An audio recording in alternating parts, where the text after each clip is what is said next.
that, when I found that out, honestly, it was just magic. My world was complete. Hello, welcome back to the channel, and today I'm going to show you my editing workflow, everything from organising footage on hard drives to shortcuts and editing tips within Premiere Pro. So if you want to speed up your editing process, this is the video for you. Don't forget to subscribe to the channel for more gear reviews and tutorials. Press the bell to get notified of new videos so that you don't miss anything. I'm also on Instagram, and over there you'll find behind the scenes, announcements and bloopers as well, so check that out and I'll see you over there. Right, so let's switch the computer on and get started.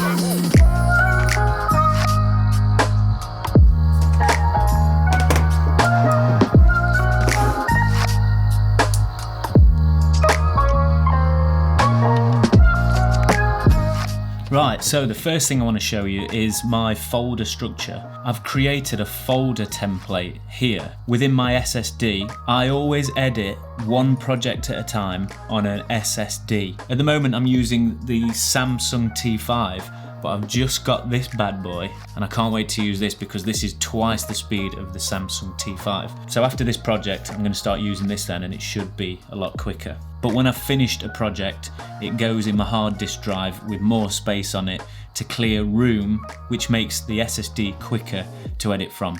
So I only ever have one project at a time within my SSD. So what I've got here is a folder template, which I use every time for editing. So in here, I've got my project, and I've also got an empty Premiere Pro project, all the P's saved within there, which I'll show you in a bit. I've got a folder structure with footage. So within here, I've got different days. I usually just do the 1 day or 2 days, but I'll just duplicate that if I need. Within that day, I've got all the different cameras that I might use, including screen recordings. So I just drag and drop my footage into each one of these. So let's start with this footage that I've just taken a minute ago. I'm gonna drag all of this into the EOS R folder, and that will go over into there. And then this makes it a lot quicker when we go into Premiere Pro. Instead of making folders within Premiere Pro, it's already done here for us. So I just grab the day one folder or the footage folder, drag it into Premiere Pro, and it makes all of those folders for me. So that saves us a lot of time. And I'll show you that in a minute. So now all that footage has gone into here. Oh, it's still uploading. There we go. So while that's doing that, I'll show you the rest of what's in this folder. I've got a folder for music. I've got a folder for images. So when I take thumbnails, they save into that images folder, or any images that I need in that video, they all go in there. Any graphics, logos, anything like that. Renders, that's where I export my footage to. Sound effects, logos, and my anamorphic bars. So what I do is, when I'm starting a new project, I duplicate my folder template by right-clicking and selecting duplicate. And I've labeled this as well. See how it's got the little purple button on it? Right-click and choose whatever color.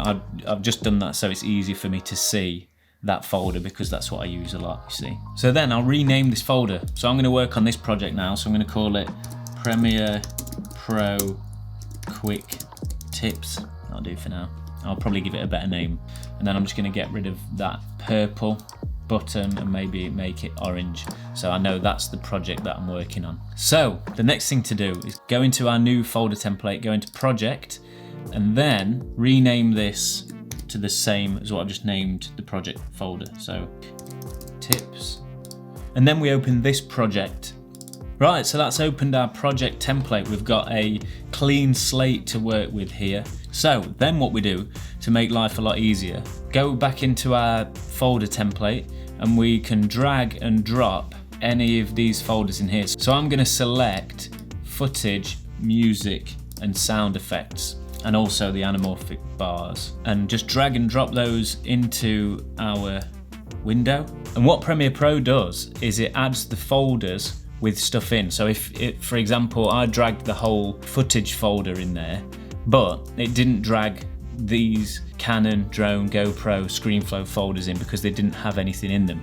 So it's only dragged the EOS R folder in, as you can see. So when you're making loads of videos and editing loads of projects, there's certain things that you do often, like editing audio and creating text graphics, things like that. They're the sort of things that take up a lot of time, but you can also save a lot of time by making presets. I have actually made my own audio presets. They're available on my website. I've also made an animated text preset pack. Again, that's on the website. Just drag and drop them into Premiere Pro, and you only have to do it once, and then they're always here in the essential graphics. Let me just type SH.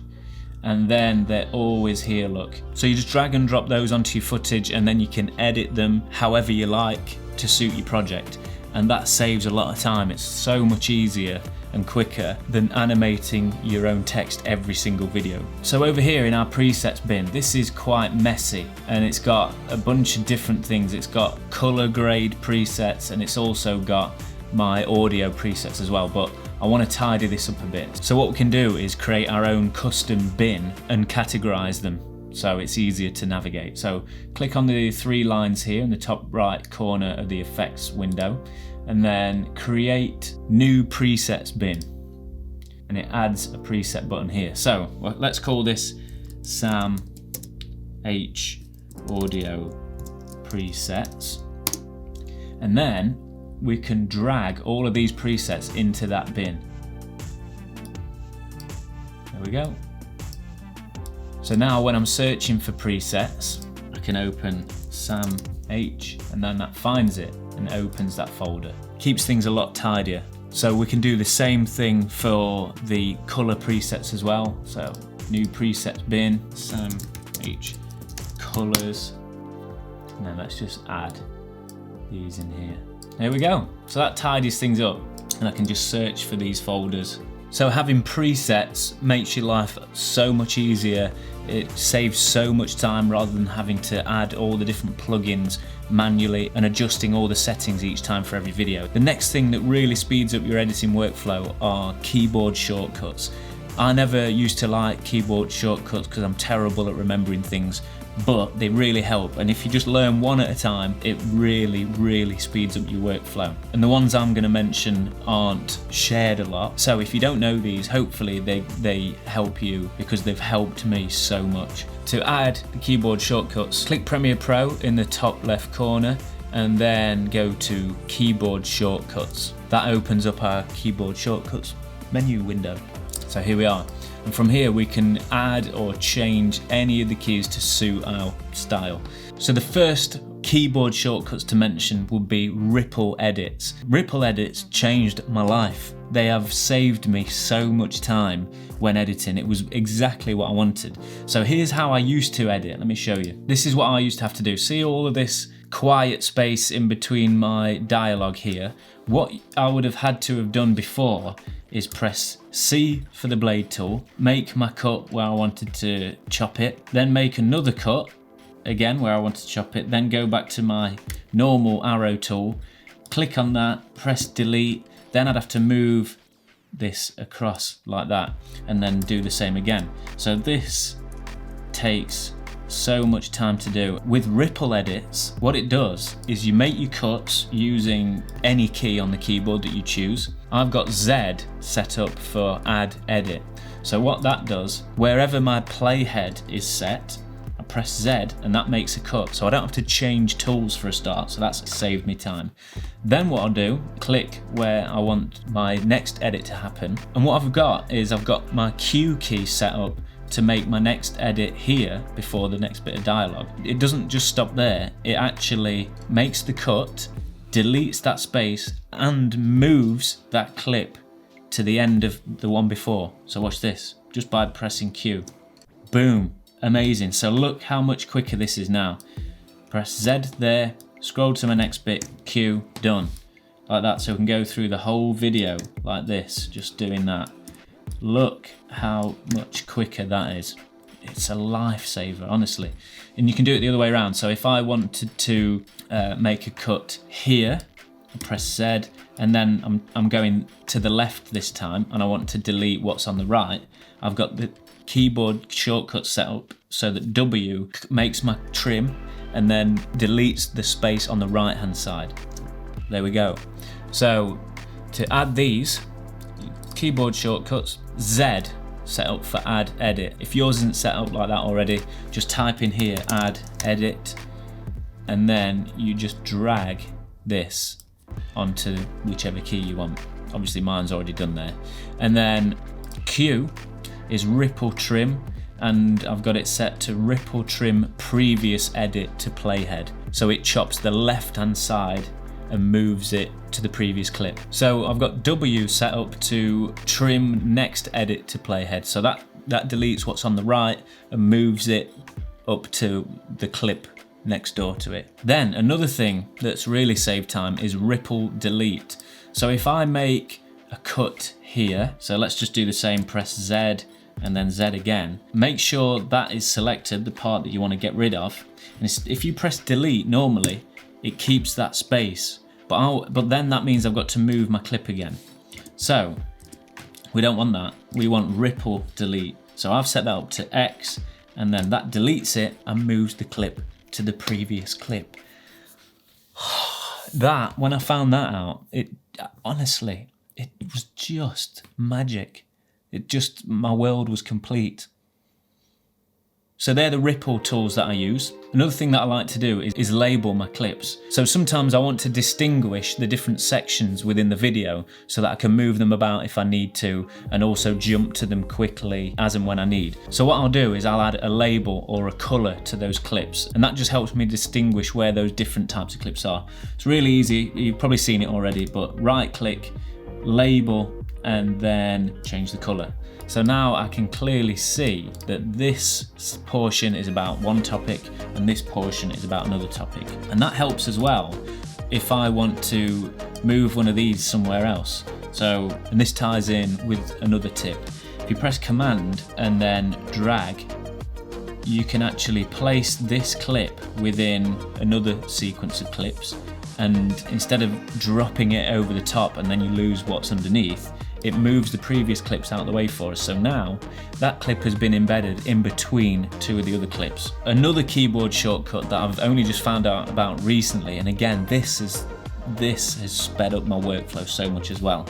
When you're going through your footage and you do multiple takes, like I do a lot, it's very time consuming to sit there and go through all that footage looking for the take that you got right. Instead of just watching through at normal speed, I've got a keyboard shortcut set up to fast forward through the footage, and I've chosen F. So, keyboard shortcuts again, shuttle right, it's called shuttle right on F. So just type that in, drag it over to any key you like, and then now when we press play, press the F key and it's going to fast forward through the footage so I can watch it back a lot quicker. What's going on there? Either needs to be all the way around.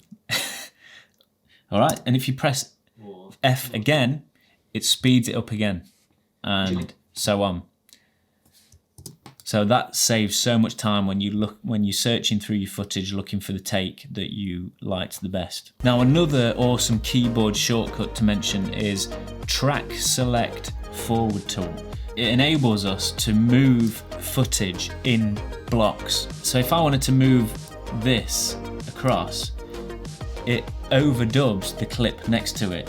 So what you'd have to do is go and select all your footage, and when you've got a long sequence, you'd have to zoom out of into your window so you could see everything, drag that whole selection and then move it. But that's time consuming. So what we've got now with the track select function is if we press T, that changes our cursor and gives us a different tool. And we can now move everything from our selected clip, and it will select everything to the right of that clip and move it. So if we want to go here, like that, we can select any of those. So let's tie these back together again, and as you can see, that is so much quicker. And last but not least, what I do when I'm colouring my footage is add an adjustment layer. So it's down here in the project window, new item, adjustment layer, okay, and then that goes over the top of our footage, stretch it so that it covers all of the clips that you want to affect, and then we add our effects to the adjustment layer. So rather than colouring all these separate clips, we make the colour adjustments on our adjustment layer and it will affect all of the clips. So let's go into our preset just as an example. Okay, so we've dragged and dropped that onto there. And yeah, we can toggle it on and off to see what it looks like. By doing this as well, it's using less of your computer speed because it's only got one effect applied to this one layer. Whereas here we've got 5 clips, so it'd have 5 separate effects applied. So this speeds up your computer and in turn your workflow as well.